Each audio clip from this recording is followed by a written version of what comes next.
Throat infection हो गया किसी को, उसको ठीक कैसे करें? तो क्या क्या वो चीज़ें अपनानी चाहिए? रम में आपने विटामिन सी मिलाया, थोड़ा सा लेमन जूस डाला, थोड़ा गर्म पानी डाला, सर्दियों की शाम में आपने एक ड्रिंक पी, उसमें कोई हर्ज नहीं है। अगर आप रूम टेम्परेचर या वार्म ले, जैसे ब्रांडी को गर्म पानी के साथ पीते हैं, it is in that manner गला खराब नहीं करेगी। अच्छा, थ्रोट इन्फेक्शन इतना सीवियर कब हो जाता है कि लोगों की आवाज़ ही चली जाती है? वोकल मिसअब्यूज़, ज़्यादा ठंडी चीज़ें लेना, ज़्यादा स्पाइसी खाना खाना, ज़ोर से बोलना, चिल्लाना, पोल्यूशन, इन सब चीज़ों से होर्सनेस होती है, जो गला बैठना कहते हैं। तो क्या ये जो तंदूर में पकने वाले ये सब चीज़ें हैं या जो भट्टी-वट्टी हैं, इनसे भी थ्रोट इन्फेक्शन हो सकता है? तंदूर में बनाएं हम या स्टोव में बनाएं, गैस से बनाएं, the basic thing is the smoke. तो तंदूर जहाँ पर भी है वो स्मोक जनरेट करता है। जो तंदूरी खाने में जो आपका गला खराब करता है वो तंदूर नहीं है, वो दो चीज़ें हैं। एक तो तंदूर खाने को जलाता है, हाँ। So that burn particle is harmful, और दूसरी चीज़ है ऐसे और भी कुछ फूड आइटम्स हैं जो थ्रोट इन्फेक्शन को ट्रिगर करते हैं, खराब कर देते हैं, जो नहीं खाना चाहिए? कोई लैक्टोज इंटॉलरेंट होता है, हाँ, किसी को ग्लूटेन एलर्जी होती है, किसी को पीनट बटर से एलर्जी होती है। तो कुछ लोगों को अगर किसी चीज़ से एलर्जी है, वो धीरे धीरे समझ आता है उनको कि ये वाली चीज़ लेने से मेरा गला खराब होता है, तो वो इंडिविजुअल है, वो यूनिवर्सल नहीं है। ठीक है। यूनिवर्सल हम लोग सब समझते हैं, अचार खाना, अचार खाने से भी थ्रोट इन्फेक्शन हो सकता है? उसमें इतना तेल होता है, इतनी स्पाइसेस होते हैं। ठीक है। पापड़ खाना, क्योंकि वो शार्प होता है, फ्राइड होता है, स्पाइसी होता है। हाँ, ये शायद थ्रोट इन्फेक्शन के संकेत हो सकते हैं जो आपके शरीर आपको बताने की कोशिश कर रही है, तो वो क्या-क्या होंगे लक्षण? थ्रोट इन्फेक्शन के सबसे कॉमन सिम्टम है पेन, सेकेंड इज इरिटेशन और ईचिंग इन द थ्रोट, तीसरा है अगर इन्फेक्शन हो गई, खासकर अगर वायरल है या बैक्टीरियल है, तो फीवर आएगा। हल्दी और काली मिर्च का जो एक काढ़ा बनता है उसको बना करके पिया जाता है, तो क्या सच में ये फ़ायदा करते हैं? तरफ जब गला खराब है या गले को ठीक करने के लिए हम उसमें स्पाइसेस डालते हैं। हर एक घर का अपना काढ़ा अलग अलग होता है, हाँ। सब अपनी अपनी स्पाइस डालते हैं। कोई सिनेमन डालता है, कोई कार्डमम डालता है, कोई हल्दी डालता है, कोई पेपर जिंजर डालता डालता है। है। आप अगर स्पाइसेस से अवॉइड करना, भी स्पाइसी फूड गले को खराब खराब करता है, और आप और वही अब आप स्पाइस है। स्पाइस डाल के, और वो भी लोगों ने इतना गर्म पानी पिया। उस समय कोविड के टाइम इतने पेशेंट आए जिन्होंने अपना मुंह जला रखा था गर्म काढ़ा पी पी के, and this is a fact.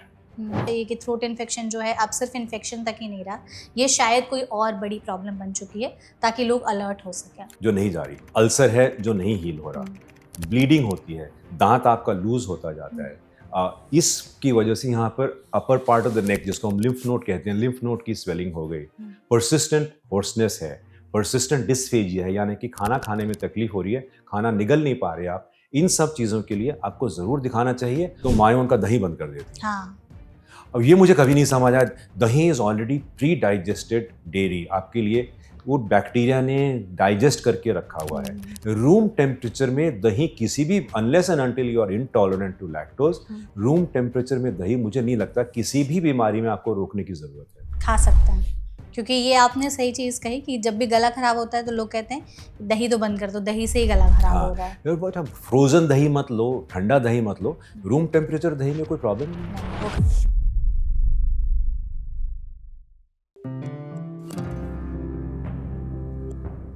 अक्सर मौसम के बदलते ही बहुत सारे लोगों को थ्रोट से इन्फेक्शंस की प्रॉब्लम जो है वो शुरू हो जाती है, जिसमें गला खराब होना, आवाज़ बैठ जाना, गले में जलन होना, इस तरह की दिक्कतें बढ़ने लगती हैं। लेकिन कई बार लोग इसे सिर्फ कॉमन प्रॉब्लम समझकर नज़रअंदाज कर देते हैं, लेकिन यही सारी दिक्कतें आगे चल करके सीवियर थ्रोट इन्फेक्शन में कन्वर्ट हो जाती हैं, जिसकी वजह से आपके गले को काफ़ी ज़्यादा परेशानी होने लगती है। तो क्या ये सिर्फ मौसम के बदलाव की वजह से होता है, या फिर ऐसे अंडरलाइन हिडन फैक्टर्स होते हैं जो थ्रोट इन्फेक्शन को और भी ज़्यादा खराब कर देते हैं? तो अगर आप भी थ्रोट इन्फेक्शन के बारे में सारी जानकारी जानना चाहते हैं तो एकदम सही जगह पर आए हैं। आज के सेशन में हम थ्रोट इन्फेक्शन पर बहुत ही विस्तार से बातचीत करेंगे, जिसके लिए सेशन में हमारे साथ मौजूद हैं एक बहुत ही स्पेशल गेस्ट। हमारे साथ है डॉक्टर मेजर राजेश भारद्वाज, जो कि ENT सर्जन है मेडफर्स्ट ENT सेंटर में। तो डॉक्टर, इस सेशन में सबसे पहले तो आपका बहुत बहुत स्वागत है। Thank you so much doctor session में हमारे साथ जुड़ने के लिए। इस वक्त थ्रोट इन्फेक्शन पर बात करना नीड ऑफ द आवर है, क्योंकि आई एम श्योर पेशेंट्स भी बहुत ज़्यादा आ रहे होंगे आपके पास, जिस हिसाब से मौसम में बदलाव हो रहा है, पोल्यूशन का एक्सपोजर है, डस्ट है, इस तरह की चीज़ें हैं। तो इसी पर हम विस्तार से बातचीत करेंगे। सबसे पहले पॉडकास्ट की शुरुआत इसी से करते हैं कि प्लीज़ आप हमें एक आसान भाषा में समझाइए, थ्रोट इन्फेक्शन को हम कैसे समझें, ये क्या होता है और इससे हमारे गले पर क्या अफेक्ट पड़ता है। सो थ्रोट सबसे पहले तो दो पार्ट में डिवाइड करते हैं हम। एक ओरल कैविटी है जहाँ पर हमारे दांत और गम्स होते हैं, so this is the front part of the throat. और एक पीछे वाला हिस्सा होता है थ्रोट का, which we normally refer to as the throat, उसको हम ओरोफैरिंग्स कहते हैं। ओरोफैरिंग्स में 2 या 3 ऑर्गन होते हैं। सबसे इंपॉर्टेंट होता है टॉन्सिल। तो ज्यादातर लोग टॉन्सिलाइटिस, सोर थ्रोट, फेरेंजाइटिस एक ही समझते हैं, but they are actually different. Tonsil is a part of the pharynx. तो ओरोफैरिंग्स का जो फ्रंट वाला हिस्सा है वो टॉन्सिल है, उसके पीछे वाला हिस्सा है पोस्टीरियर फेरिंजियल वॉल, जिसको हम गला, लूजली हम गला कहते हैं, बिकॉज दैट इज वेयर जो भी आप चीजें, कुछ पदार्थ खाते हो, पीते हो, सबसे पहले वो बैक ऑफ द थ्रोट में जाके हिट करता है after crossing the uvula. So the throat is divided into oral cavity, जो ज्यादातर डेंटल सर्जन्स देखते हैं, एंड द ओरोफैरिंग्स और फेरिंग्स जो ENT स्पेशलिस्ट आमतौर पे देखते हैं। और इसकी प्रॉब्लम्स खासकर जब मौसम बदलता है या पोल्यूशन होती है, ज़्यादा बढ़ जाती हैं। डॉक्टर, अगर हम पॉडकास्ट की शुरुआत इसी से करते हैं, अगर किसी को आसान भाषा में समझना हो कि थ्रोट इन्फेक्शन एग्जैक्टली होता क्या है और ये हमारे गले को कैसे इम्पैक्ट करता है, तो उसके बारे में बताइए। तो सबसे पहले हम बात करेंगे थ्रोट होता क्या है। So the throat as we understand is divided into 2 portions. एक आगे का हिस्सा एंटीरियर या फ्रंट पोर्शन होता है, जिसको हम ओरल कैविटी कहते हैं, जो ज्यादातर दांत और गम्स से बनता है। और एक थ्रोट का पीछे का हिस्सा है जिसको हम ओरोफैरिंग्स कहते हैं, also loosely termed the pharynx, जिसमें टॉन्सिल होता है, जो ऑर्गन सब समझते हैं कि टॉन्सिलाइटिस, टॉन्सिल। और एक बैक ऑफ द थ्रोट होता है जिसको लूजली हम गला कहते हैं, जो पोस्टीरियर फेरिंजियल वॉल होता है। और खाने पीने के पदार्थ, पोल्यूटेंट्स सबसे पहले टॉन्सिल और यूवुला से होते हुए बैक ऑफ द थ्रोट में लगते हैं, where there is the posterior pharyngeal wall. जो टंग का हिस्सा है वो भी, the rear part of the tongue is also in the pharynx, which is the base of the tongue. तो जब भी हमको कुछ खाने पीने में बदफरेजी हो या मौसम खराब हो, this is the part of the throat which will be first affected. Tonsil pharynx से अलग है, tonsil is a part of the pharynx. Okay, ठीक है। तो जैसे अगर हम थोड़े से रिस्क फैक्टर समझने की कोशिश करें, तो अगर पोल्यूशन जो है इस वक्त काफी ज्यादा बढ़ा हुआ है, हम सब जानते हैं, तो क्या प्रदूषण की वजह से भी थ्रोट इन्फेक्शन बढ़ जाते हैं? क्लिनिक में अभी इनफैक्ट ज्यादा चर्चा इस बार इसलिए हो रही है क्योंकि इस बार प्रदूषण ज्यादा है और बहुत लंबे टाइम तक खिंचा है। उसकी वजह से क्लिनिक में paediatric age group and adult age group, मैं मानूंगा करीब 20 से 30% बढ़ा है footfall, because of the pollution. और पोल्यूशन में जितने भी पदार्थ हैं, if you understand what air pollution is all about, उसमें 2-3 चीजें होती हैं। एक है गैसेस में है sulphur dioxide, nitrous dioxide, ground level ozone. दूसरा है वायरस और बैक्टीरिया, और तीसरा है जो सब जानते हैं और जिसकी हम मॉनिटर करते हैं, विच इज द SPM 2.5 और 10। ये सबसे ज्यादा गले को खराब करते हैं। 2.5 लंग्स को खराब करता है, because the particle size is so small, वो सीधा लंग तक पहुंचता है। और जो पार्टिकल साइज 10 है, जो ग्राइंडिंग, कंस्ट्रक्शन एक्टिविटी वहां से जो निकलती है, वो थ्रोट में ज़्यादा डैमेज करती है। ओके, तो पोल्यूशन के अलावा जो लोग जैसे कंस्ट्रक्शन वाले एरिया में रहते हैं, वहाँ पर डस्ट है इतना ज़्यादा, धूल, मिट्टी, कण, ये सब चलते ही रहते हैं, तो वहाँ के लोगों में भी चांसेस होते हैं कि थ्रोट इन्फेक्शन ज़्यादा फैलेगा? कोर्स डस्ट जहाँ भी कोर्स डस्ट आएगी, वो गले में अक्यूमुलेट होगी और गले को वो खराब करेगी, गले में इन्फ्लेमेशन कॉज करेगी। पेशेंट ज़रूर खांसी और गला खराब और सोर थ्रोट कंप्लेंट लेके पेशेंट डॉक्टर के पास आएंगे। अच्छा, थ्रोट इन्फेक्शन इतना सीवियर कब हो जाता है कि लोगों की आवाज ही चली जाती है? सो इसमें ये बड़ा इंटरेस्टिंग क्वेश्चन है, क्योंकि इसमें हमने ऑर्गन चेंज कर दिया। हाँ। थ्रोट जो हम बात कर रहे थे अभी तक, वो फेरिंग्स की थी, जो अगर मैं बताऊं तो ये ऊपर वाला हिस्सा है। होर्सनेस आती है वोकल कॉर्ड से। वोकल कॉर्ड एक थ्रोट का नीचे वाला हिस्सा है, जिसको हम लैरिंग्स कहते हैं। लैरिंग्स की प्रॉब्लम ज्यादातर अगेन पोल्यूटेंट से होती है, लेकिन धुएं से ज्यादा होती है, बिकॉज वो वाला पार्टिकल सीधा नीचे तक पहुंचता है आपके लैरिंग्स को। वोकल मिसअब्यूज, ज़्यादा ठंडी चीज़ें लेना, ज़्यादा स्पाइसी खाना खाना, ज़ोर से बोलना, चिल्लाना, पोल्यूशन, इन सब चीज़ों से होर्सनेस होती है, जो गला बैठना कहते हैं। अच्छा। गला बैठना लैरिंजाइटिस की वजह से होता है, और गले में सोरनेस होना, खराश होना, ये फेरिंजाइटिस होता है। ओके। अच्छा डॉक्टर, जब ये भी पोल्यूशन बढ़ा था तो इसमें बहुत सारी चीज़ें बैन कर दी गई थी। तो इसमें जो तंदूरी में खाना बनता है तो जो भट्टी होती है उसे भी बैन कर दिया गया था। तो क्या ये जो तंदूर में पकने वाले ये सब चीज़ें हैं या जो भट्टी-वट्टी हैं इनसे भी थ्रोट इन्फेक्शन हो सकता है?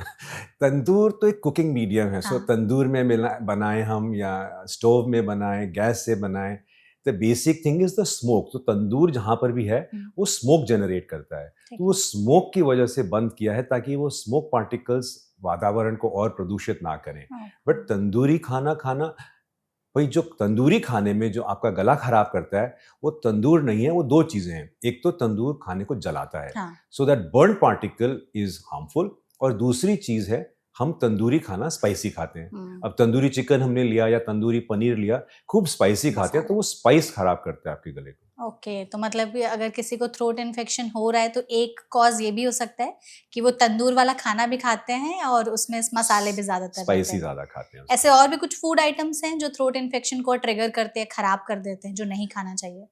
तो कुछ यूनिवर्सल चीजें हैं और कुछ इंडिविजुअल हैं। हुँ। इंडिविजुअल में मैं बताऊं, कुछ लोगों का अपना इंडिविजुअल, जैसे कोई लैक्टोज इंटॉलरेंट होता हाँ, है, तो भी किसी को ग्लूटेन एलर्जी होती है, किसी को पीनट बटर से एलर्जी होती है। हुँ, तो कुछ लोगों को अगर किसी चीज़ से एलर्जी है, वो धीरे धीरे समझ आता है उनको कि ये वाली चीज़ लेने से मेरा गला खराब होता है, हुँ, तो वो इंडिविजुअल है, वो यूनिवर्सल नहीं है। ठीक है।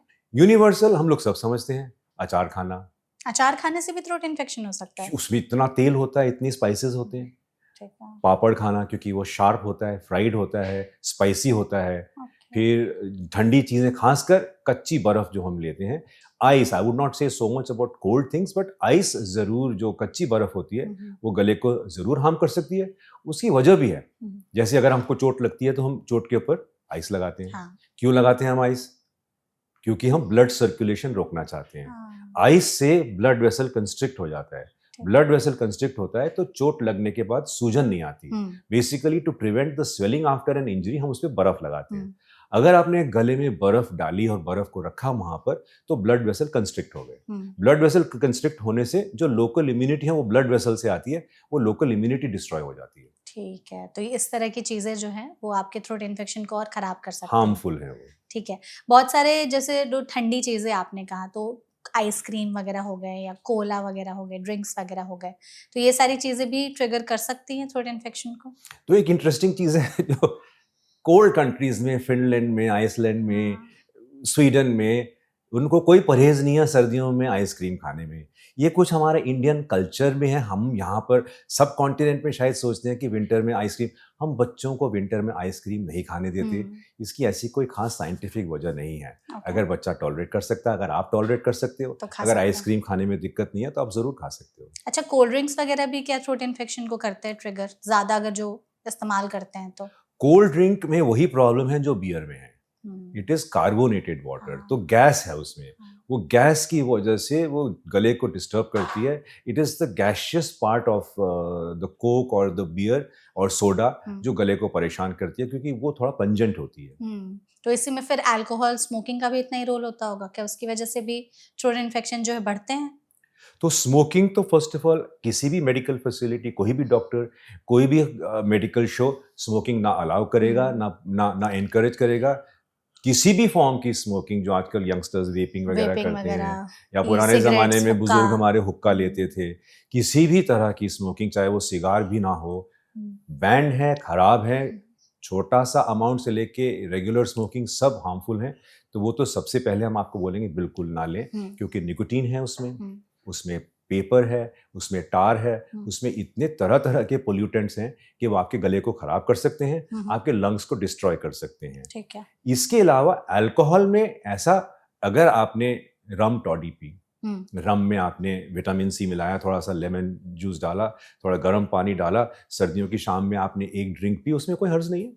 पीते हैं लोग वैसे? पी भी सकते हैं, हुँ, मतलब अपने ऊपर है। हुँ, उसमें बर्फ नहीं डालनी चाहिए, सोडा कम डालना चाहिए। अगर आप रूम टेम्परेचर या वार्म ले, जैसे ब्रांडी को गर्म पानी के साथ पीते हैं, it is in that manner गला खराब नहीं करेगी। अच्छा, तो ये मतलब अगर अल्कोहल में है तो ये इस तरह रम। से करने से आप एन्जॉय भी कर सकते हैं और सीज़नल भी हो जाता है वो। ठीक है। तो जैसे हमने इतनी सारी चीज़ों पर बात कर ली, कुछ लक्षण पर भी हम लोग डिस्कस कर लेते हैं कि अगर थ्रोट इन्फेक्शन हो गया है तो उसके लक्षणों को हम कैसे समझें? अगर किसी इंसान का जो गला है वो बार-बार खराब हो रहा है और बोलने में दिक्कत हो रही है उनको, तो क्या ये थ्रोट इन्फेक्शन का एक साइन हो सकता है? सो थ्रोट इन्फेक्शन में सबसे ज़रूरी बात ये है कि द बिगेस्ट मिस्टेक, एंड ये आपके चैनल के थ्रू और आपके टॉक शो के थ्रू मैं ये एक चीज़ बताना चाहूँगा लोगों हुँ, को, गला खराब होने पे अपने आप एंटीबायोटिक ना शुरू ना करें। शुरू करें, हाँ। ये सबसे बड़ी प्रॉब्लम यहाँ पर है कि हम लोग बिना किसी को पूछे, बिना सोचे ओवर द या काउंटर। खुद या केमिस्ट के पास जाके, फार्मेसी की शॉप में जाके एंटीबायोटिक ले लेते हैं। हुँ, ये बिल्कुल नहीं करना चाहिए, बिकॉज़ 90% से ज़्यादा थ्रोट की प्रॉब्लम या पोल्यूटेंट या इन्फ्लेमेशन की वजह से होती हैं या वायरस की वजह से होती हैं। दोनों में एंटीबायोटिक का कोई रोल नहीं है, और ये भी अगर बैक्टीरियल भी हुआ, give your body a chance to heal. ज़रूरी हाँ, थोड़ी है कि हर बैक्टीरियल इन्फेक्शन में हम एंटीबायोटिक ले लें। हुँ, तो सबसे पहले तो ये है। हुँ, दूसरा, हमको ये डिसाइड करना है कि ओरल कैविटी की प्रॉब्लम है, कि अल्सर हो गया या गम्स में प्रॉब्लम है, हुँ, वो दूसरी कैटेगरी की प्रॉब्लम है, या हमको गले की सोरनेस है कि हाँ, गले में खिच-खिच जिसको कहते हैं, या हुँ, हुँ, ख़ारिश है। That is the typical and most common problem जिससे पेशेंट डॉक्टर के पास आते हैं, ईएनटी स्पेशलिस्ट के पास आते हैं, और ये ज़्यादातर इन्फ्लेमेशन होती है जिसमें एंटीबायोटिक का कोई रोल नहीं है। कुछ परहेज़, कुछ सिंपल दवाइयाँ, गरारे करना, ये सब चीज़ें फ़ायदेमंद होती हैं। और फिर जो हमने बात की थी पहले, लैरिंजाइटिस, वो तब होता है जब ये प्रॉब्लम थ्रोट से यहाँ से नीचे आ नीचे जाती है जाते हैं। और लैरिंग्स में हिट करती है। उससे फिर वो लैरिंग्स की प्रॉब्लम होती है, जिसमें होर्सनेस सबसे प्राइमरी सिम्पटम होता है। और अगर कुछ हमें ऐसे लक्षण समझने हो कि हाँ, ये शायद थ्रोट इन्फेक्शन के संकेत हो सकते हैं, जो आपके शरीर आपको बताने की कोशिश कर रही है, तो वो क्या-क्या होंगे लक्षण? थ्रोट इन्फेक्शन के सबसे कॉमन सिम्पटम है पेन। हुँ, सेकेंड इज इरिटेशन और ईचिंग इन द थ्रोट। हुँ, तीसरा है, अगर इन्फेक्शन हो गई, खासकर अगर वायरल है या बैक्टीरियल है, हुँ। तो फीवर आएगा। ये प्राइमरी सिम्पटम है। और ये अगर बीमारी फीवर कितने दिन रहता है फिर? नॉर्मली थ्रोट इन्फेक्शन में 3 to 5 डेज में ठीक हो जाना चाहिए। 3 से 5 दिन, ठीक है, ओके। और बाकी और सिम्पटम्स? इसके अलावा कभी-कभी आप अगर देखें थ्रोट को, गले में, अगर आप कली अगर आप कभी-कभी गले को मिरर में देखें, तो आपको व्हाइट स्पॉट्स दिख सकते हैं। वो व्हाइट स्पॉट भी कभी-कभी स्ट्रेप थ्रोट की निशानी है, कभी-कभी इन्फेक्शियस मोनोन्यूक्लियोसिस, जिसको हम मोनो कहते हैं, उसकी निशानी है, हुँ, हुँ, कभी-कभी फंगस की भी निशानी हो सकती है। खासकर अगर आप डायबिटिक हो और आप इन्हेलर लेते हो, हुँ, और इन्हेलर में स्टीरॉयड है, तो वो आपकी लोकल गले की इम्यूनिटी को रिड्यूस करता है, हुँ। और आपको सेकेंडरी फंगल इन्फेक्शन होने का चांस होता है। और फंगस भी वैसा ही अपीयर करता है, व्हाइटिश स्पॉट या व्हाइटिश लीजन्स आपके गले में दिखती हैं, जो काफ़ी बार पेशेंट कंफ्यूज करके सोचते हैं हुँ, शायद ये टॉन्सिलाइटिस हो। ओके। तो जैसे ये लक्षण अगर किसी को दिखाई दे रहे होते हैं और बार-बार अगर हो रहे हैं तो कोई ऐसा टाइम पीरियड है कि अगर आपको हर 2 महीने पे थ्रोट इन्फेक्शन हो रहा है, तब आपको सीरियस होने की ज़रूरत है? अगर हर 2 महीने में गला खराब हो रहा है, हुँ, इसमें 2 चीज़ें हो सकती हुँ, हैं। एक तो लाइफ़स्टाइल, ठीक है। कुछ आपका लाइफ़स्टाइल है, आप स्मोक करते हो, बर्फ़ वाला पानी पीते हो, स्पाइसी खाना खाते हो, बाहर का खाना ज़्यादा ऑर्डर करके खाते हो, हुँ, तो लाइफ़स्टाइल प्रॉब्लम आपको सुधारनी है। या आप अपना लास्ट मील लेट लेते हो, कि आप साढ़े 10 बजे सोते हो और डिनर 10 बजे करते हो, हुँ, उससे भी रिफ्लक्स, एसिडिटी, गैस की वजह से भी गला खराब होता है। करेक्ट। तो ये प्रॉब्लम अगर है, हुँ, तो मेनली ये इन्फ्लेमेशन है थ्रोट की, और ये लाइफ़स्टाइल से ठीक होगी। ठीक है। दूसरा है, जैसे बच्चों को होता है, हुँ, स्ट्रेप थ्रोट हो गया, या आपकी इम्यूनिटी कम है, तो आपको बार-बार बैक्टीरियल इन्फेक्शन होता है। तो अगर बैक्टीरियल इन्फेक्शन हो रहा है, then we have to find out कि क्या हो रहा है। या तो आपके थ्रोट में या टॉन्सिल में सेप्टिक फोकस है, हुँ, या आप डायबिटिक हो, या आप कहीं न कहीं से बार-बार इन्फेक्शन पिकअप कर रहे हो। हुँ, इन चीज़ों पे ध्यान देके, and in these instances we will advise कि आप एक थ्रोट स्वैब कराइए। ओके। तो थ्रोट स्वैब का टेस्ट है। टेस्ट होता है, हाँ, वो टेस्ट करके पता चलता है कौन-सा बैक्टीरिया है। ये भी पता चलता है कि कौन-सा एंटीबायोटिक इस बैक्टीरिया के खिलाफ काम करेगा। सो साइंटिफिकली उसको हम ट्रीट कर सकते हैं फिर। तो ये जो आप टेस्ट के बारे में बता रहे हैं थ्रोट इन्फेक्शन डिटेक्ट करने के लिए, इसका क्या प्रोसीजर होता है? कैसे कराया जाता है? कौन करा सकता है? इसमें ज़्यादातर अगर आपको रिकरेंट सोर थ्रोट है जो बैक्टीरियल इन नेचर है, हुँ, यानी कि हुँ, फीवर होता है, गले में व्हाइट स्पॉट्स बन जाते हैं, बच्चों को स्कूल जाने से रोकते हो आप, और बार-बार दवाइयाँ देनी पड़ती हुँ, हैं। तो इन इंस्टेंसेस में best is to go to the ENT specialist, हुँ। जो खासकर थ्रोट को देख के टंग डिप्रेसर लगा के ठीक तरह से जहाँ पर से स्वैब लेना होता है, जहाँ इन्फेक्टेड एरिया है, जहाँ बैक्टीरिया है, वहाँ से लेते हैं, गले के अंदर डाल के? गले के अंदर। जैसे वो कोविड में हम नाक के अंदर करते थे वैसे? हाँ, अच्छा। बिल्कुल, इट्स एग्ज़ैक्टली लाइक दैट। हुँ, और क्योंकि नॉर्मली लैब में जाके फ्लेबोटोमिस्ट से ना कराएं, because they don't have the instruments, neither do they have the anatomical knowledge कि कहाँ से हमने वो स्वाब लेना है। वो थोड़ा सा इधर उधर मिक्स करके लगा देते हैं, उसमें ज़्यादातर सलाइवा आता है और निकलता है उसमें दैट नो बैक्टीरिया ग्रोन, तो उसमें सही पता नहीं चलता हमको कहाँ बीमारी। से कराएं फिर? ENT स्पेशलिस्ट या किसी डॉक्टर, आपका जनरल फिजिशियन, पीडियाट्रिशियन, टंग डिप्रेसर डालना चाहिए, थ्रोट को देखना चाहिए, टॉन्सिल में जहाँ पर इन्फेक्शन है वहाँ से स्वाब उठाना चाहिए। ओके, और अगर पता चल गया उनके रिपोर्ट्स में कि उनको इन्फेक्शन है तो फिर उनका नेक्स्ट स्टेप क्या तो होना वो चाहिए?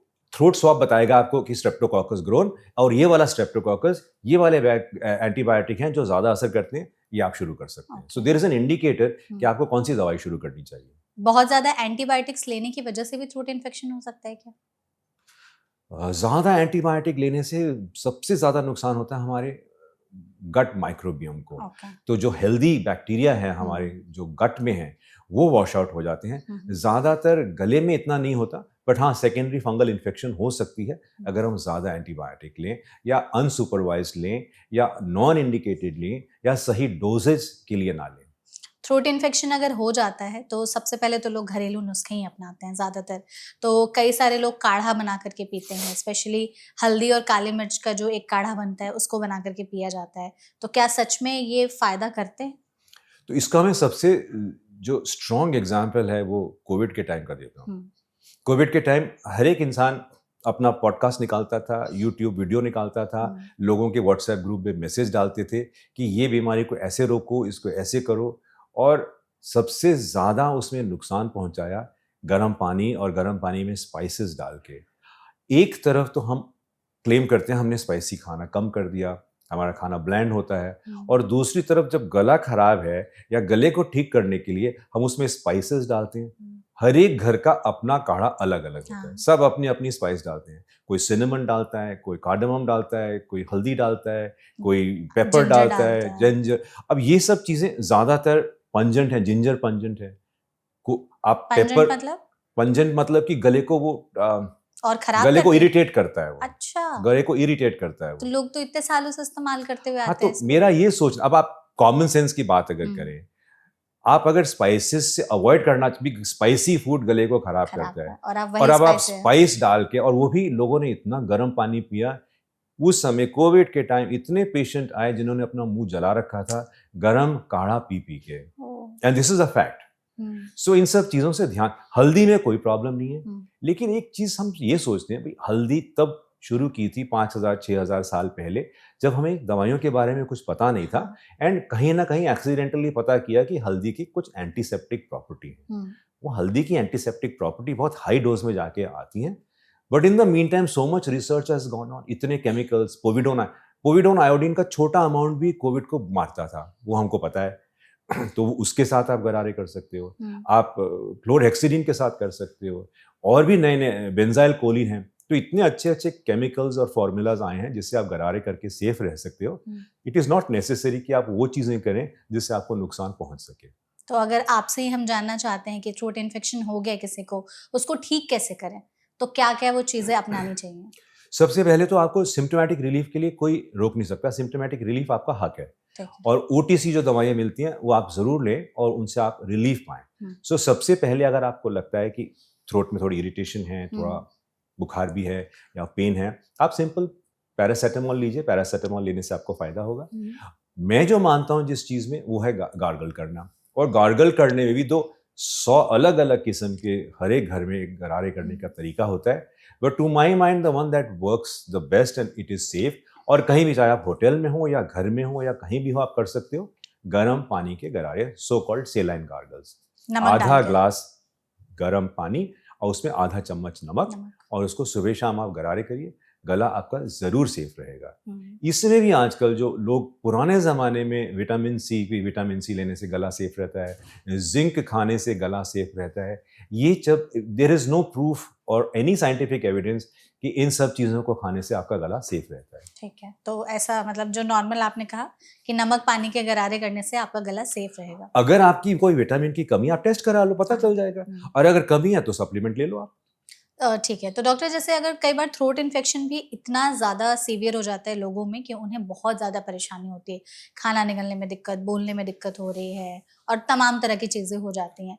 तो कोई ऐसा एक टाइम होता है कि हमें इस टाइम पर समझ जाना चाहिए कि थ्रोट इन्फेक्शन जो है अब सिर्फ़ इन्फेक्शन तक ही नहीं रहा, ये शायद कोई और बड़ी प्रॉब्लम बन चुकी है ताकि लोग अलर्ट हो सकें? सो बेसिकली हम बात कर रहे हैं अभी कैंसर की, हाँ। कि अगर गले में कैंसर है आपको, हुँ, तो उसमें सबसे पहले तो एक प्रोफाइलिंग होती है। ठीक है। Males are more prone, throat secondly infection. Yes, hmm, to get developing cancers. Okay. तो थ्रोट इन्फेक्शन तो ठीक है, वो एक पार्ट हो गया, हुँ, पर थ्रोट इन्फेक्शन के अलावा कौन सा सिम्टम खतरनाक है जिससे आपको जल्द से जल्द डॉक्टर के पास जाना चाहिए, उसमें एक तो प्रोफाइल होता है पेशेंट का, हुँ, मेल्स आर मोर प्रोन। ठीक है। Second is if you are a smoker या tobacco user of any form. Third is tobacco के साथ अगर आप अल्कोहल भी कंज्यूम करते हो, so your percentage of developing serious throat problems becomes much more. हुँ, गले में स्वेलिंग आ गई जो नहीं जा रही, अल्सर है जो नहीं हील हो रहा, हुँ, ब्लीडिंग होती है, दांत आपका लूज होता जाता हुँ, है, इसकी वजह से यहाँ पर upper part of the neck जिसको हम लिम्फ नोड कहते हैं, लिम्फ नोड की स्वेलिंग हो गई, हुँ, परसिस्टेंट होर्सनेस है, परसिस्टेंट डिस्फेजिया है, यानी कि खाना खाने में तकलीफ हो रही है, खाना निगल नहीं पा रहे आप। इन सब चीज़ों के लिए आपको ज़रूर दिखाना चाहिए, और खासकर अगर आप स्मोकर और रेगुलर अल्कोहल यूज़र हो, तो आपके चांसेस बढ़ जाते हैं कि आपको थ्रोट की कोई सीरियस बीमारी हो सकती है। ओके। उनको जल्दी दिखाना चाहिए। बिल्कुल। तो थ्रोट इन्फेक्शन कितने दिन तक रह कर के खुद से ठीक हो जाता है? तो हमें एक वो टाइम समझ जाना चाहिए कि हाँ, इतने दिन में ठीक हो गया तो दैट इज़ नॉर्मल। इससे ज़्यादा जा रहा है तब हमें एक ईएनटी स्पेशलिस्ट को दिखाना चाहिए। रफली 3 to 5 days, 7 हफ्ते तक आप वेट कर सकते हो। हुँ, normally throat problems will all resolve in a week's time, चाहे आप दवाई लो या ना लो, हुँ, अपने आप ठीक हो जाती हैं वो। ठीक है। तो आप क्या एडवाइस करते हैं कि अगर हफ्ते 10 दिन में खुद ही ठीक हो जाएगा तो दवाई लो या ना लो? ज़रूर, नो, मैं आपकी बात, कोई भी डॉक्टर फिज़ूल की दवाई देना नहीं चाहता नहीं मरीज़ चाहता, को। हाँ, बिल्कुल। डॉक्टर चाहते हैं कि अगर नेचुरल वे में आप ठीक हो जाओ, वो बहुत अच्छा है। किसी को ऐसा वो इतना कोई इंटरेस्ट नहीं है कि आप दवाइयाँ लें या हुँ, ज़बरदस्ती लें। You must get well on your own. Hmm, be care, so first of all एहतियात बरतें कि आप वैसा काम करें ना जिससे आपका गला खराब हो। अगर आप, जैसे आपने जिक्र भी किया था, अगर आप बाहर जा रहे हैं, प्रदूषण है, मास्क पहन लो। हुँ, अगर आप ऐसे एटमॉस्फेयर में, क्राउडेड प्लेस में हो, हुँ, आप सरोजिनी नगर की मार्केट में दिवाली के टाइम शॉपिंग करने जा रहे हो जहाँ भीड़ ही भीड़ है, आप मास्क पहन के रखो ताकि बैक्टीरिया भी ना कैच करो आप। बिल्कुल, सो अगर आप केयरफुल रहोगे, गला भी आपका सेफ रहेगा और दवाई की भी ज़रूरत नहीं पड़ेगी। और करेक्ट। अगर सिंपल सा सोर थ्रोट है, कोई गला खराब है और दर्द है, बुखार है, पैरासिटामोल लिया, गरारे किए और ठीक हो गए। बिल्कुल, क्योंकि हमें भी अपनी बॉडी को थोड़ा-सा हील करने के लिए टाइम देना चाहिए।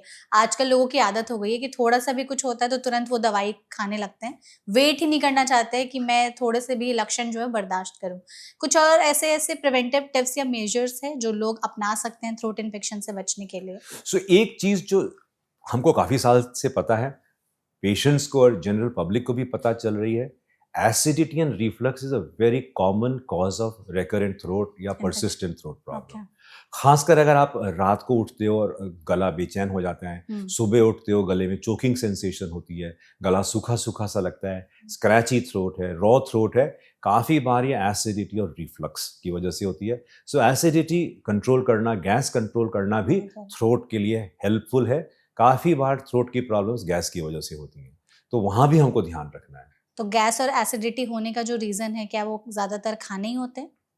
सो फर्स्ट ऑफ ऑल एक प्रोननेस होती है, हुँ, खास जैसे अगर आपका स्फिंक्टर अगर थोड़ा लूज है, अगर आप मतलब? स्फिंक्टर मतलब कि एब्डोमेन और चेस्ट के बीच में एक स्फिंक्टर आता है, अच्छा। वो स्फिंक्टर डायफ्राम के बीच में होता है हुँ, हुँ, जो अब्डोमिनल या स्टमक के कंटेंट्स को ऊपर नहीं आने देता, वो उसको ब्लॉक करके रखता है। ठीक है। तो दैट इज अ स्फिंक्टर, वो वैल्व की तरह है। हुँ, वो वैल्व ऐसा है कि खाने के सब्सटेंस सारे नीचे रखता है, ऊपर नहीं आने देता। अगर वो स्फिंक्टर लूज है तो स्टमक से एसिड, फूड यस। कंटेंट्स ये ऊपर आपके फूड पाइप और ईसोफेगस में आके, और क्योंकि रात को आप लेट गए, तो खाना दिन खाने भर तो तुरंत। ग्रेविटी का असर है, तो जो चीज़ें नीचे हैं वो नीचे रहेंगी। हुँ, जैसे ही आप लेटे, ग्रेविटी का असर चला गया, तो वो जो कंटेंट है वो ऊपर आके आपके ईसोफेगस को और ओरल कैविटी और लैरिंग्स तक आके आपको डिस्टर्ब कर सकता है। हुँ। तो जो जिन लोगों को एसिडिटी और गैस की दिक्कत ज़्यादा होती है, उनमें चांसेस होते हैं थ्रोट इन्फेक्शंस होने के। यस, थ्रोट प्रॉब्लम होने में, होर्सनेस होने में, डिस्फेजिया होने में, क्रॉनिक सोर थ्रोट जिसमें इस तरह से करते रहते हैं, हुँ। काफ़ी बार हम देखते हैं कि एसिडिटी की वजह से होता है। अच्छा, आपने जो ये भी आवाज़ निकाली, कई लोगों की ये ना आदत ही हो जाती है। अगर उनका गला नहीं भी खराब होता है, तो दिन भर एह, एह करते ही रहते हैं। इसकी वजह से भी थ्रोट इरिटेट होता है?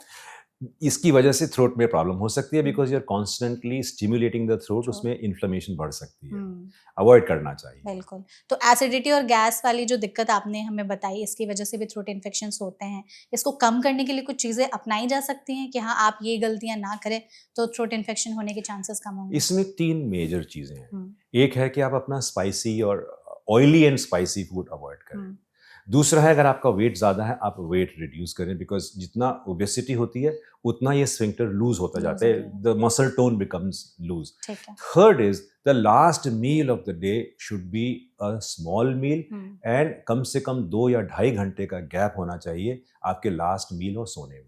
अभी तक हमने जितनी बातचीत की है उसमें हमने ऑलमोस्ट हर एक एस्पेक्ट को कवर किया है। कुछ लोग ऐसे होते हैं ना डॉक्टर कि जिनका काम ही रहता है दिन भर बोलना या उनका गले से रिलेटेड, जैसे जो टीचर्स हो गए, सिंगर्स हो गए या हम जैसे जो लोग हैं, एंकर्स हो गए, तो हमारा काम ज़्यादातर बोलने का ही होता है। तो इसकी वजह से भी क्या गला ज़्यादा इरिटेट होता है और हम जैसे जो प्रोफ़ेशन के लोग हैं उनमें थ्रोट इन्फेक्शन होने के चांसेस ज़्यादा होते हैं? हाँ, ये गुड क्वेश्चन। इसमें मैं 2 पार्ट में बताता हूँ आपको। हुँ। इससे पहला पार्ट तो लॉयर्स, हुँ।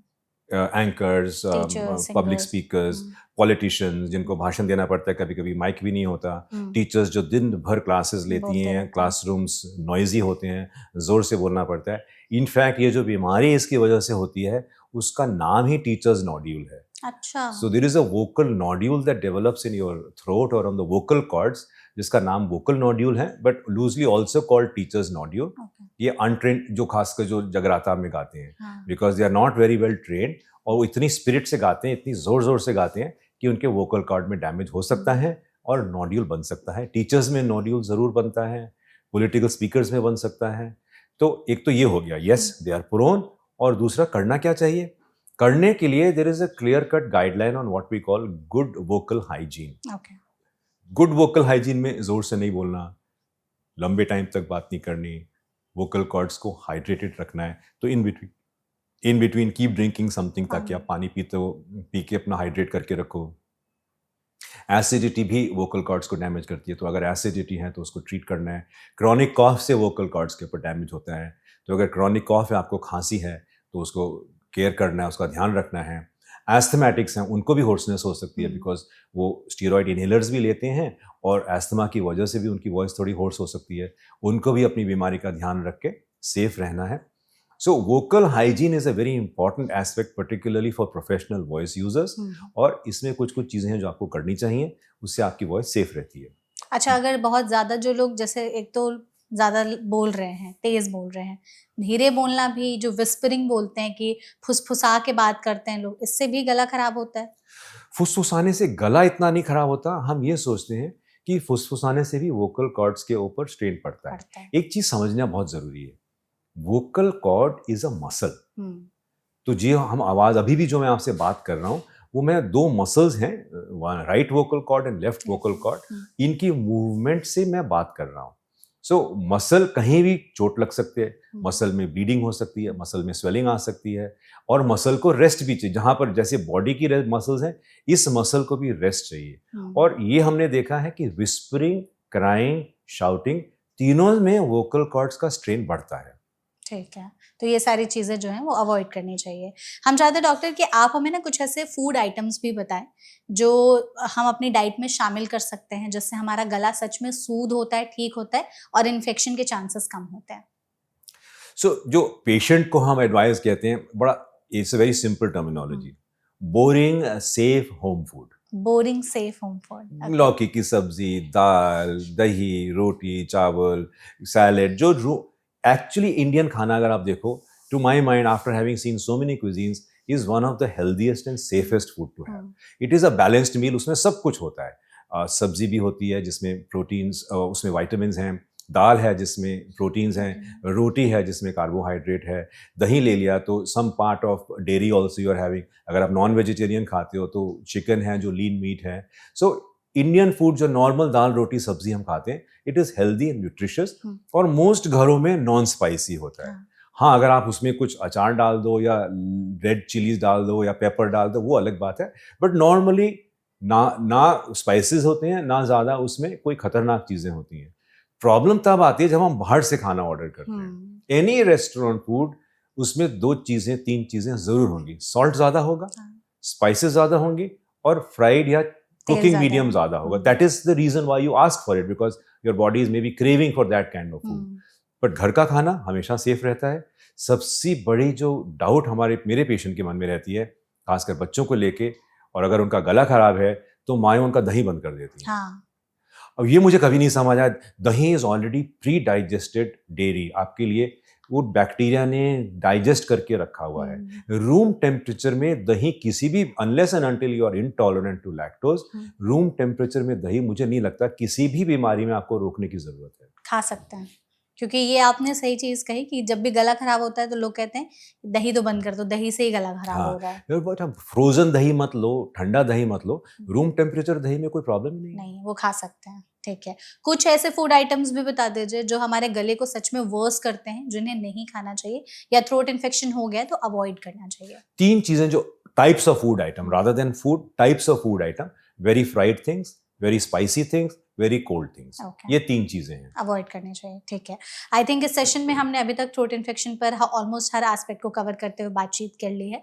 हम चाहते हैं डॉक्टर कि जाते जाते आप हमें एक ये चीज़ बताइए कि थ्रोट इन्फेक्शन का ट्रीटमेंट क्या सिर्फ दवाइयों तक ही सीमित होता है, या अगर आपने जैसे कहा कि खुद से हील भी हो जाता है कई बार, या उसमें और भी कुछ एडवांस ट्रीटमेंट्स की ज़रूरत पड़ती है अगर उसे समय रहते ना इलाज करवाया जाए तो? इसमें मैं 3 चीज़ें बताऊँगा। सबसे पहले तो आपने हमारा कैजुअली एक डिस्कशन भी हुआ था कि थ्रोट इन्फेक्शन या थ्रोट बार-बार खराब हो तो आपको क्या टेस्ट कराने चाहिए।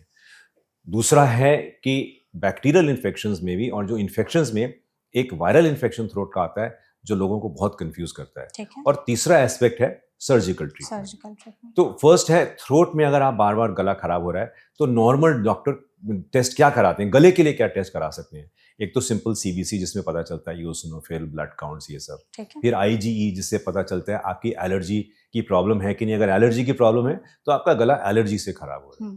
फिर एक टेस्ट कराते हैं हम ASO titer. ASO titer means anti स्ट्रेप्टोकॉकल।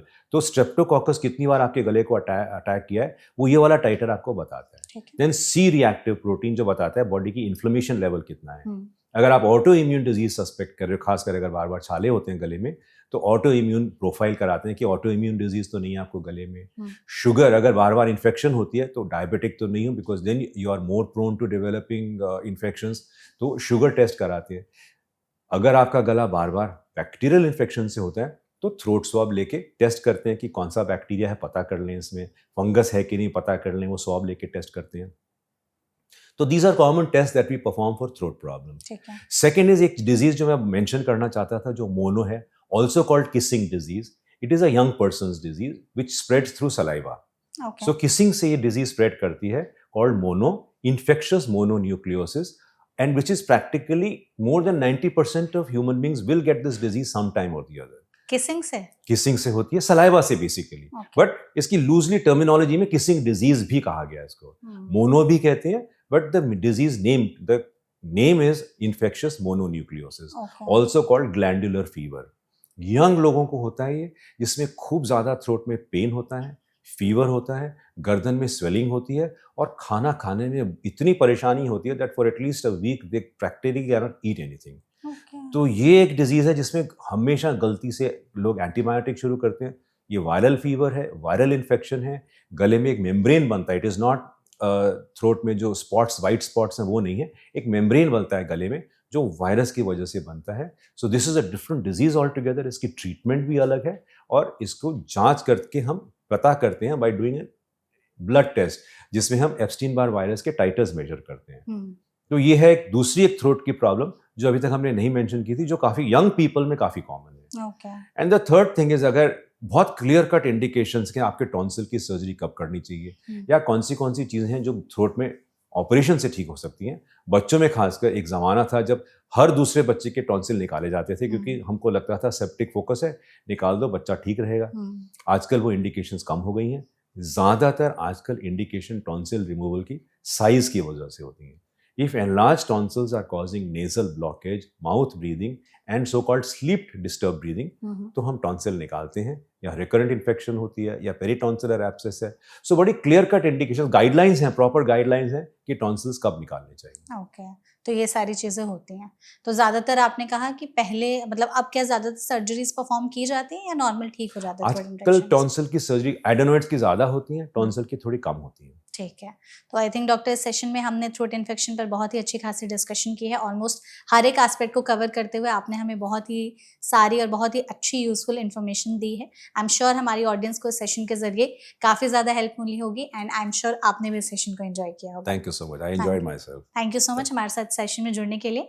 And audience, अगर आपके मन में अभी भी थ्रोट इन्फेक्शन से रिलेटेड कोई और सवाल रह गए हों तो आप कमेंट सेक्शन के जरिए हमसे पूछ सकते हैं. हम पूरी कोशिश करेंगे इस सेशन में डॉक्टर के जरिए ही आपके सभी सवालों के जवाब देने के. ऐसे और भी इन्फॉर्मेटिव पॉडकास्ट के लिए हमारे चैनल NBT लाइव को सब्सक्राइब करना ना भूलें. Thank you.